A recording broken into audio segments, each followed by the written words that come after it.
Focus. Por Daniel Goleman. Parte primera, la anatomía de la atención. 2.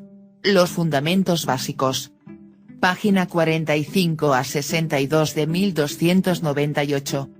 Cuando era joven tenía el hábito de hacer los deberes escuchando los cuartetos para cuerda de Béla Bartók que, pese a resultarme levemente cacofónicos, me gustaban. Conectar con esas notas discordantes me ayudaba, de algún modo, a concentrarme y aprender más rápidamente. Pongamos por caso, la fórmula del hidróxido de amonio. Años más tarde recordé, mientras me dedicaba a escribir artículos para The New York Times, esa temprana experiencia. En el Times, trabajaba en el departamento de ciencias que, en esa época, ocupaba un antro, del tamaño de un aula, abarrotado de escritorios en los que se apiñaban más de 10 periodistas científicos y una media docena aproximada de redactores. El entorno sonoro del lugar estaba impregnado de una cacofonía no muy distinta a la de Bartók. A mi lado podía escuchar una charla entre 3 o 4 personas, un poco más allá se oían una o varias conversaciones telefónicas, mientras los periodistas entrevistaban a sus fuentes y los redactores preguntaban a voz en grito cuándo esperábamos entregar nuestro artículo. Rara vez, dicho en otras palabras, se oía, en ese entorno, el sonido del silencio. Pero ello nunca impidió que entregásemos a tiempo nuestro artículo. Nadie dijo nunca, para poder concentrarse, silencio, por favor. Lo que hacíamos, muy al contrario, era desconectar del ruido y redoblar nuestra atención. Esa concentración en medio del ruido es un claro ejemplo del poder de la atención selectiva, la capacidad neuronal de dirigir la atención hacia un solo objetivo, ignorando simultáneamente un inmenso aluvión de datos, cada uno de los cuales constituye, en sí mismo, un posible foco de atención. Eso es lo que William James, uno de los fundadores de la psicología moderna, quería decir cuando definió la atención como la toma de posesión, por la mente, de un modo claro y vívido, de uno entre varios objetos o cadenas de pensamientos simultáneamente posibles. Hay dos tipos de distracción, la sensorial y la emocional. Los distractores sensoriales son muy sencillos y nos ayudan, por ejemplo, a dejar de prestar atención, mientras leemos, a los márgenes blancos que enmarcan el texto. O si se da cuenta, por un momento, de la sensación del contacto de la lengua con el paladar, reconocerá que ese es uno de los muchos datos que su cerebro expurga del continuo bombardeo de sonidos, formas, colores, sabores, olores y sensaciones de todo tipo que nos asaltan de continuo. Más problemáticas resultan las distracciones asociadas a estímulos emocionalmente cargados.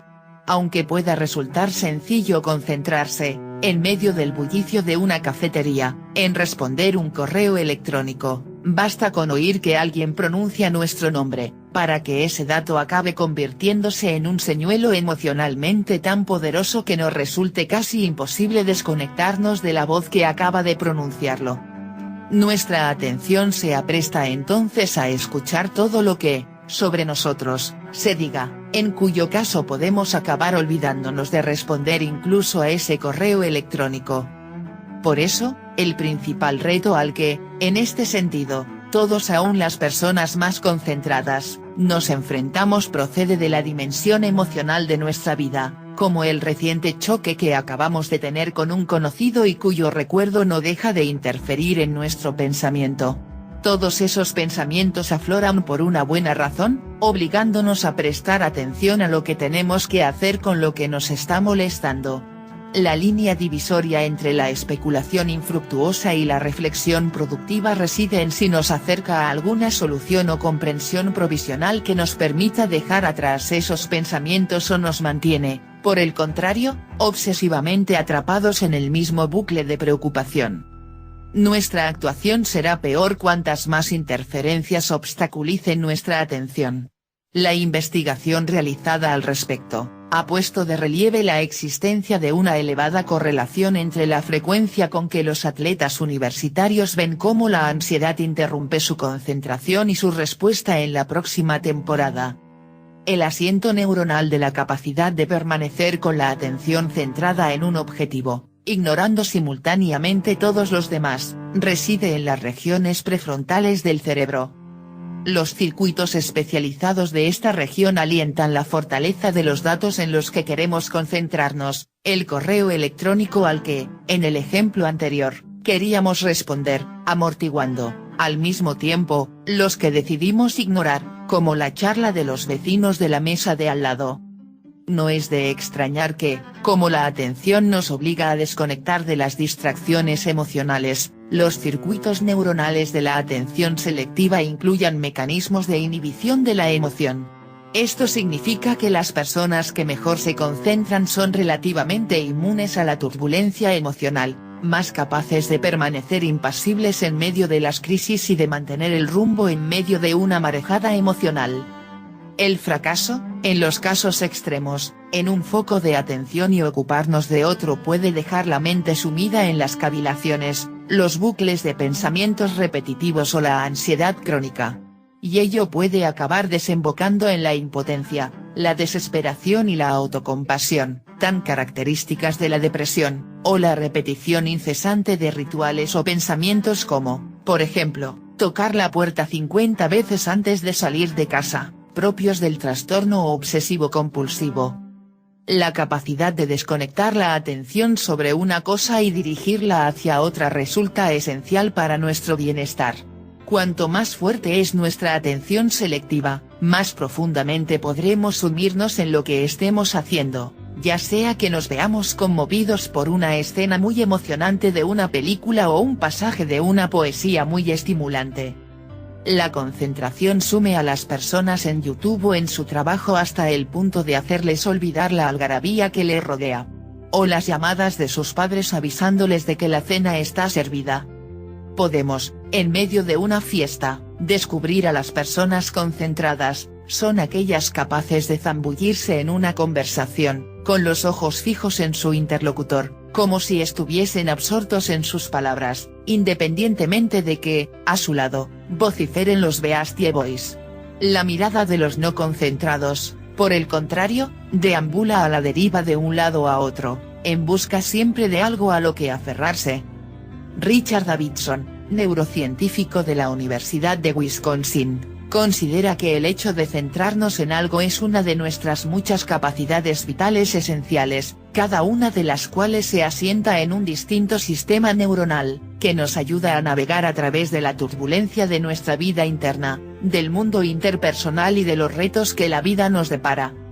Davidson descubrió que, en los momentos de mayor concentración, los circuitos cerebrales de la corteza prefrontal se sincronizan con el objeto de esa emisión de conciencia, en un estado denominado cierre de fase. Si, cuando oye un determinado tono, la persona presiona un botón, las señales electroquímicas procedentes de su región prefrontal se activan en sincronía muy precisa con el sonido escuchado. Y, cuanto mayor es la concentración, más fuerte es también la conexión neuronal. Pero si, en lugar de concentración, lo que hay es una maraña de pensamientos, la sincronía acaba desvaneciéndose. Y esa pérdida de sincronía es propia también de quienes padecen un trastorno de déficit de la atención. La atención concentrada mejora el aprendizaje. Cuando nos concentramos en lo que estamos aprendiendo, el cerebro relaciona la nueva información con la que ya conocemos y establece nuevas conexiones neuronales. Si, mientras usted y un niño pequeño prestan juntos atención a algo, usted lo nombra, el niño aprenderá ese nombre, cosa que no sucederá en el caso de que la concentración del niño sea, por el contrario, pobre. Cuando nuestra mente divaga, nuestro cerebro activa una serie de circuitos relativos a cosas que nada tienen que ver con lo que estamos tratando de aprender. Por ello es tan difuso el recuerdo de lo aprendido mientras estamos distraídos. Página 62 de 1298. Agrego un extracto del libro de la vida, de Jiddu Krishnamurti. Escuchar con facilidad.